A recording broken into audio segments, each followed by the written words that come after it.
ওং স্থাপকায়শ্চ ধর্মস্য সর্বধর্মস্বরূপিণে অবতারবরিষ্ঠায় রামকৃষ্ণায় তে নমঃ। ঠাকুর, মা ও স্বামীজির চরণে শতকোটি প্রণাম। ঠাকুর স্নান করিয়া মা কালীর মন্দিরে গিয়া পূজা করিলেন এবং ঠাকুরের ভাব আসিয়াছে।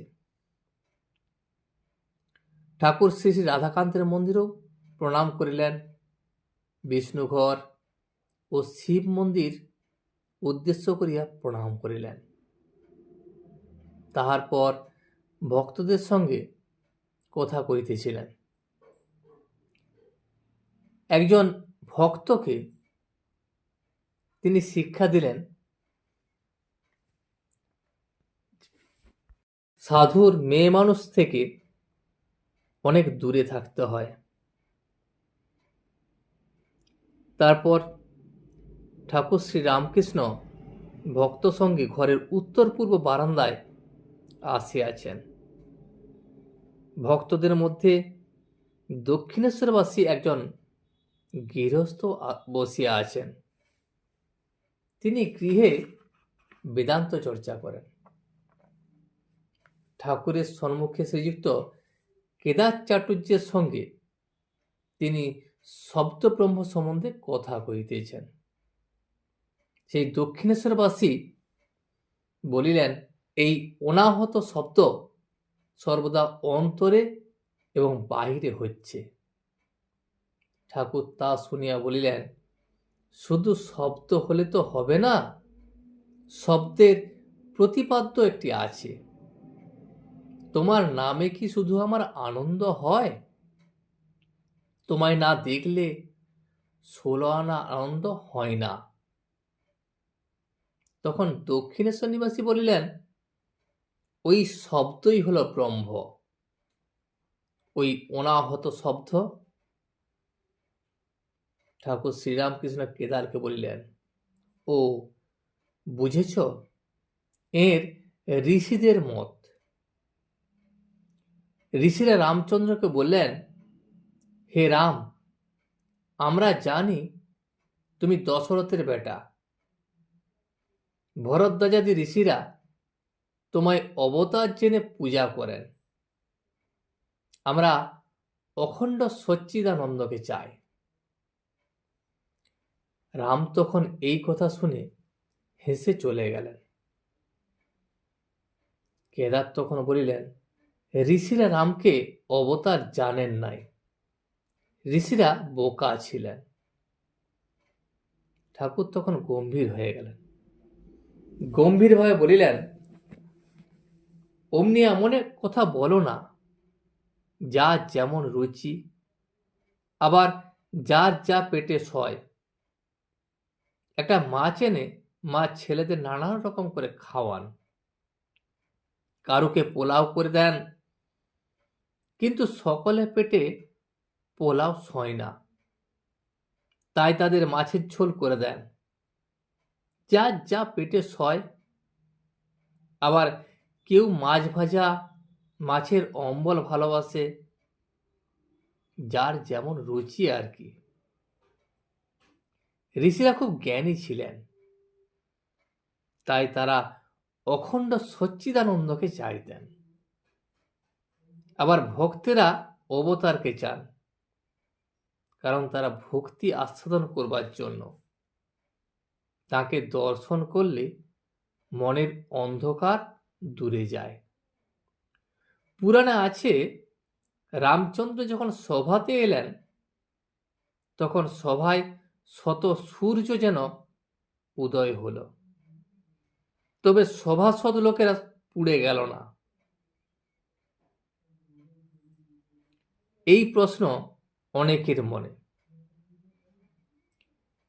যে এত তেজ যদি হয়, তাহলে সভার লোকেরা কেন পুড়ে গেল না? তার উত্তর হলো এই, তার জ্যোতি জড় জ্যোতি নয়। সভাস্থ সকলের হিত পদ্ম প্রস্ফুটিত হল। সূর্য উঠলে পদ্ম প্রস্ফুটিত হয়। ঠাকুর শ্রীরামকৃষ্ণ দাঁড়াইয়া ভক্তদের কাছে এই কথা বলিতেছেন, আর বলিতে বলিতেই একেবারে বাহ্য রাজ্য ছাড়িয়া মন অন্তর্মুখ হইল, তাহার হৃৎপদ্ম প্রস্ফুটিত হইল। এই কথাটি উচ্চারণ করিতে না করিতে ঠাকুর একেবারে সমাধিস্থ। ঠাকুর সমাধি মন্দিরে ভগবান দর্শন করিয়া শ্রীরামকৃষ্ণের হৃৎপদ্ম কি প্রস্ফুটিত হইল। সে একভাবে দণ্ডায়মান, কিন্তু বাহ্যশূন্য, চিত্তার্পিতের ন্যায়, শ্রীমুখ উজ্জ্বল ও সহাস্য। ভক্তেরা কেহ দাঁড়াইয়া কেহ বসিয়া অবাক, এক দৃষ্টে এই অদ্ভুত প্রেমের রাজ্যের ছবি এই অদৃষ্টপূর্ব সমাধিচিত্ত সন্দর্শন করিতেছেন। তারপর অনেকক্ষণ পর ঠাকুরের সমাধি ভঙ্গ হইল। ঠাকুর দীর্ঘ নিঃশ্বাস ফেলিয়া রাম এই নাম বারবার উচ্চারণ করিতে লাগিলেন। নামের বর্ণে বর্ণে যেন অমৃত ঝরিতেছে। তারপর ঠাকুর উপবিষ্ট হইলেন। চতুর্দিকে ভক্তের বসিয়া এক দৃষ্টি ঠাকুরকে দেখিতেছেন। ঠাকুর শ্রীরামকৃষ্ণ বলিলেন, অবতার যখন আসে সাধারণ লোক তখন জানতে পারে না, সে গোপনে আসে। 2-4 জন অন্তরঙ্গ ভক্ত জানতে পারে। রাম একজন পূর্ণ ব্রহ্ম, পূর্ণ অবতার, একথা 12 জন ঋষি কেবল জানত। অন্যান্য ঋষিরা বলেছিল, হে রাম, আমরা তোমাকে দশরথের বেটা বলে জানি। অখণ্ড সচ্চিদানন্দকে কি সকলে ধরতে পারে? কিন্তু নিত্যে উঠে যে বিলাসের জন্য লীলায় থাকে তারই পাকা ভক্তি। বিলাতে কুইনকে দেখে এলে পর তখন কুইনের কথা, কুইনের কার্য এ সকল বর্ণনা করা চলতে পারে। কুইনের কথা তখন বলা ঠিক ঠিক হয়। ভরদ্বাজাদি ঋষি রামকে স্তব করেছিলেন আর বলেছিলেন, হে রাম, তুমি সেই অখণ্ড সচ্চিদানন্দ, তুমি আমাদের কাছে মানুষ রূপে অবতীর্ণ হয়েছ। বস্তুত তুমি তোমার মায়া আশ্রয় করেছ বলে তোমাকে মানুষের মতো দেখাচ্ছে। ভরদ্বাজ ঋষি রামের পরম ভক্ত, তাদের ভক্তি পাকা ভক্তি। ভক্তেরা এই অবতার তত্ত্ব অবাক হইয়া শুনিতেছেন। কেহ কেহ ভাবিতেছেন, কি আশ্চর্য! বেদোক্ত অখণ্ড সচ্চিদানন্দ, যাহাকে বেদে বাক্যমনের অতীত বলিয়াছে, সেই পুরুষ আমাদের সামনে 14 পোয়া মানুষ হইয়া আসেন। ঠাকুর শ্রীরামকৃষ্ণ যেকালে বলিতেছেন সেকালে অবশ্য হইবে, আর যদি তাহা না হইত তাহা হইলে রাম রাম করিয়া এই মহাপুরুষের কেন সমাধি হইবে? নিশ্চয়ই ইনি হৃৎপদ্মে রামরূপ দর্শন করিতেছিলেন। দেখিতে দেখিতে কোন্নগর হইতে ভক্তেরা খোল করতাল লইয়া সংকীর্তন করিতে করিতে বাগানে আসিয়া উপস্থিত হইলেন। মনমোহন, নবাই ও অন্যান্য অনেকে নাম সংকীর্তন করিতে করিতে ঠাকুরের কাছে সেই উত্তর পূর্ব বারান্দায় উপস্থিত। ঠাকুর শ্রীরামকৃষ্ণ প্রেমোন্মত্ত হইয়া তাহাদের সহিত সংকীর্তন করিতেছেন। আর নৃত্য করিতে করিতে মাঝে মাঝে সমাধি। তখন আবার সংকীর্তনের মধ্যে চিত্তার্পিতের ন্যায় দাঁড়াইয়া আছেন। সেই অবস্থায় ভক্তেরা তাহাকে পুষ্পমালা দিয়া সাজাইলেন, বড় বড় গোড়ে মালা। ভক্তেরা দেখিতেছেন যেন শ্রী গৌরাঙ্গ সন্মুখে দাঁড়াইয়া গভীর ভাব সমাধি নিমগ্ন। প্রভুর কখন অন্তর্দশা, তখন জড়বৎ চিত্তার্পিতের ন্যায় বাহ্যশূন্য হইয়া পড়েন। কখনো বা অর্ধবাহ্য দশা, তখন প্রেমাবিষ্ট হইয়া নৃত্য করিতে থাকেন। আবার কখনো বা শ্রী গৌরাঙ্গের ন্যায় বাহ্য দশা, তখন ভক্ত সঙ্গে সংকীর্তন করেন।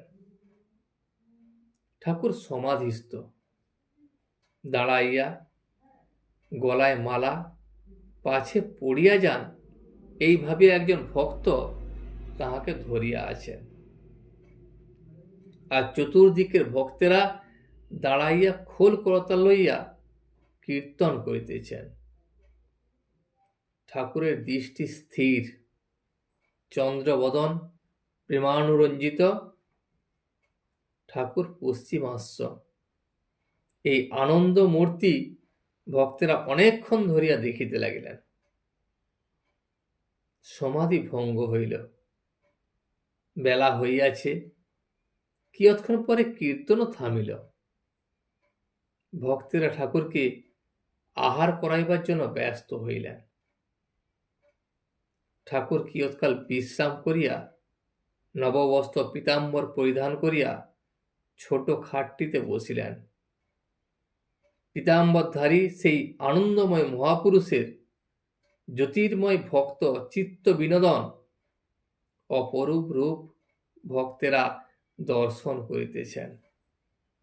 সেই দেবদুর্লভ পবিত্র মোহন মূর্তি দর্শন করিয়া নয়নের তৃপ্তি হইল না।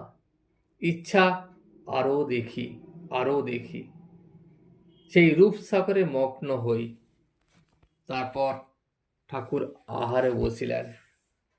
ভক্তেরাও আনন্দে প্রসাদ পাইলেন। আজ এই পর্যন্তই।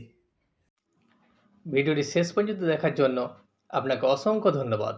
ভিডিওটি যদি আপনার ভালো লেগে থাকে তাহলে একটা লাইক, কমেন্ট এবং বন্ধুর সাথে শেয়ার করে দেবেন। সাবস্ক্রাইব করে পাশে থাকা বেল আইকনটি বাজিয়ে দেবেন, যাতে আপনাদের নতুন ভিডিওগুলি সর্বপ্রথম আপনার কাছে পৌঁছে যায়। জয় শ্রী রামকৃষ্ণ, জয় শ্রী রামকৃষ্ণ, জয় শ্রী রামকৃষ্ণ।